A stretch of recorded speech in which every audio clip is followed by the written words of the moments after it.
नवरात्रि में माँ दुर्गा के 9 अलग-अलग रूपों की पूजा की जाती है, जिन्हें नवदुर्गा कहा जाता है। आज हम जानेंगे माँ दुर्गा के 9 अवतारों के बारे में। शैलपुत्री। शैलपुत्री माँ दुर्गा का पहला स्वरूप है। शैल का अर्थ है पर्वत और उन्हें पर्वत हिमालय की पुत्री होने के कारण शैलपुत्री कहा जाता है। इनके एक हाथ में त्रिशूल और दूसरे हाथ में कमल है और उनका वाहन वृषभ है। शैलपुत्री माता की पूजा से जीवन में स्थिरता, शक्ति और साहस प्राप्त होता है। देवी दुर्गा का दूसरा स्वरूप है ब्रह्मचारिणी, जिनका अर्थ है तपस्विनी या धर्म का पालन करने वाली। इनके एक हाथ में जप की माला और दूसरे हाथ में कमंडल होता है। इनकी पूजा से मनुष्य में धैर्य, एकाग्रता और आत्मनियंत्रण का विकास होता है। माँ दुर्गा का तीसरा स्वरूप है चंद्रघंटा। उनके माथे पर अर्धचंद्र है, इसलिए उन्हें चंद्रघंटा कहा जाता है। यह स्वरूप देवी की युद्ध मुद्रा को दर्शाता है और वह सिंह पर सवार है। चंद्रघंटा देवी के रूप की पूजा करने से साहस, आत्मविश्वास और शक्ति का संचार होता है।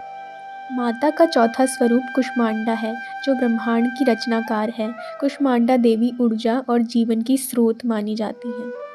माता दुर्गा का पांचवा स्वरूप स्कंद माता है। वे भगवान कार्तिकेय की माता के रूप में पूजी जाती हैं। उन्हें युद्ध की देवी माना जाता है। देवी स्कंद माता 4 भुजाओं वाली है और अपनी गोद में स्कंद को लिए विराजमान है। कात्यायनी देवी माँ दुर्गा का छठा रूप है, जो ऋषि कात्यायन की तपस्या से उत्पन्न हुई थी। कात्यायनी माता की पूजा से भक्तों को साहस और बल मिलता है। माँ दुर्गा का 7वां रूप कालरात्रि है, जो अंधकार और भय को नष्ट करने वाली है।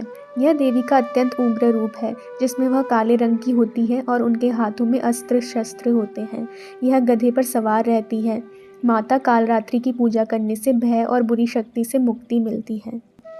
महागौरी माँ दुर्गा का 8वां रूप है। वह बैल पर सवार होती हैं। महागौरी की पूजा से शुद्धता, शांति और करुणा का आशीर्वाद मिलता है।